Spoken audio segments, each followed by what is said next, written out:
A tintype, also known as a melanotype or ferrotype, is a photograph made by creating a direct positive on a thin sheet of metal coated with a dark lacquer or enamel and used as the support for the photographic emulsion.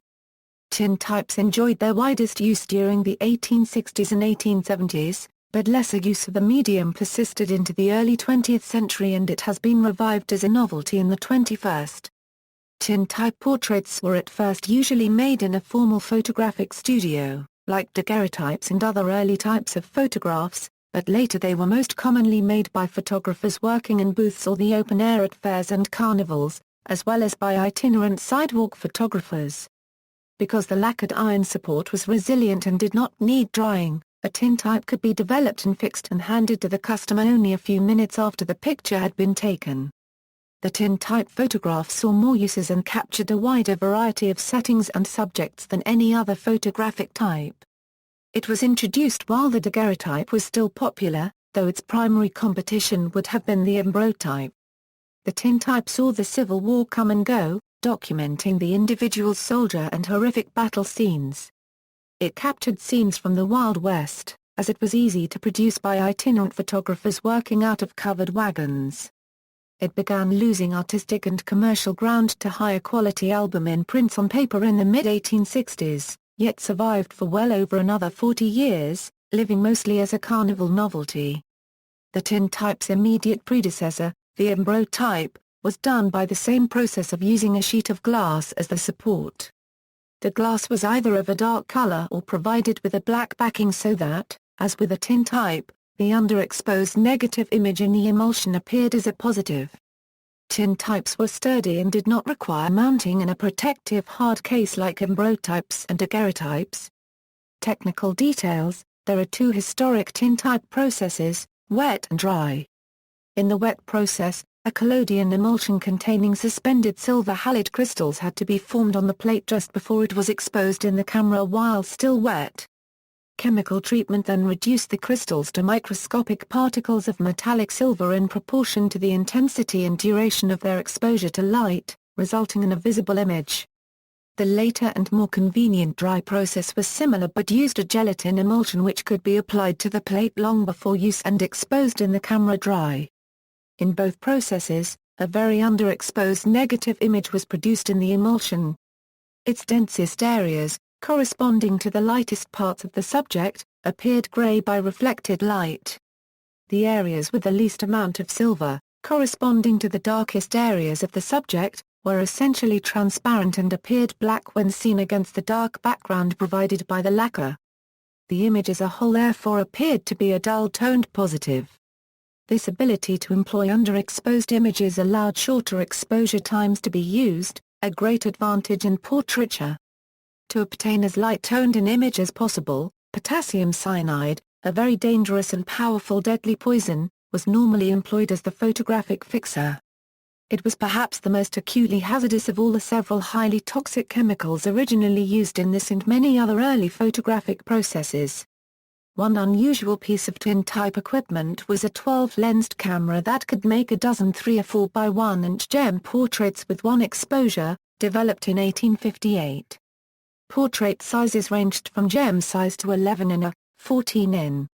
From about 1865 to 1910, the most popular size, called Bon Ton, ranged from 2.308 in, 3.1 or 2 in to 4 in, 5.3 or 4 in. Each tintype is usually a camera original, so the image is usually a mirror image, reversed left to right from reality. Sometimes the camera was fitted with a mirror or right-angle prism so that the end result would be right reading. History. The process was first described by Adolphe Alexander Martin in France in 1853. In 1856 it was patented by Hamilton Smith in the United States and by William Clon in the United Kingdom. It was first called melanotype, then ferrotype by a rival manufacturer of the iron plates used, then finally tintype. Ambrotype as a precursor. The ambrotype was the first use of the wet plate collodion process as a positive image. Such collodion glass positives had been invented by Frederick Scott Archer in 1851, and the name ambrotype was introduced in the United States by James Ambrose Cutting in 1854 when he patented a variation of Archer's original process. The tintype was essentially a variant of the ambrotype, replacing the latter's glass plate with a thin sheet of japanned iron. Ambrotypes often exhibit some flaking of their black back coating, cracking or detachment of the image-bearing emulsion layer, or other deterioration, but the image layer on a tintype has proven to be typically very durable. Success of the tintype compared to their most important predecessor, the daguerreotype, tintypes were not only very inexpensive, they were also relatively easy and quick to make. A photographer could prepare, expose, develop and varnish a tintype plate and have it ready for the customer in a few minutes. Although early tintypes were sometimes mounted in protective ornamental cases, like daguerreotypes and ambrotypes, uncased tintypes in simple paper mats were popular from the beginning. They were often later transferred into the pre-cut openings provided in book-like photograph albums. One or more hardy, lightweight, thin tintypes could be carried conveniently in a jacket pocket. They became very popular in the United States during the American Civil War.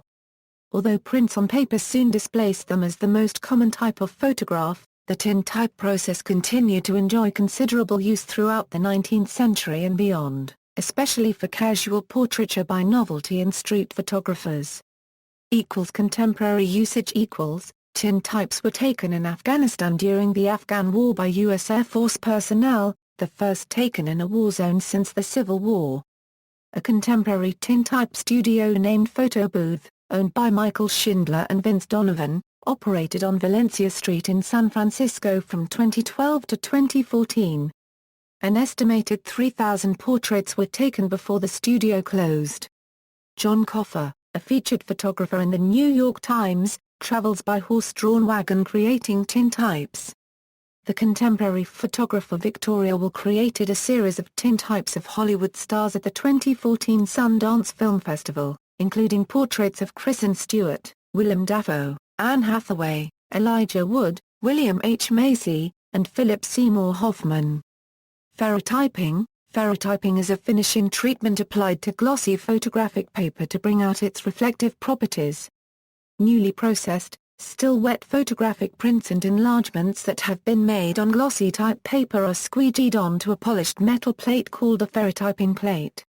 When they dry and split off due to slight shrinkage, they retain a highly reflective gloss. See also, albumin print, ambrotype, calotype, collodion process, daguerreotype. References. External links, Step-by-Step Wet Plate Photography, Making a Photograph During the Brady Era, Civil War Photographs from the National Archive, Tintypes Collection at the American Antiquarian Society, Tintype Street Camera, American Large Plate Tintypes.